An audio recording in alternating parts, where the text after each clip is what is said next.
নোয়াখালীতে devil hunt অভিযানে গোলাগুলি, অস্ত্র গুলিসহ আটক ৩।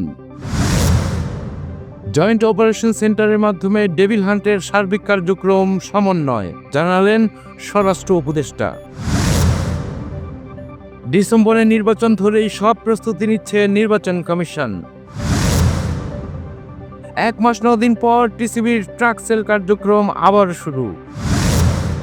প্রাথমিকের নিয়োগ বাতিল হওয়া প্রার্থীদের আজও শাহবাগে অবস্থান।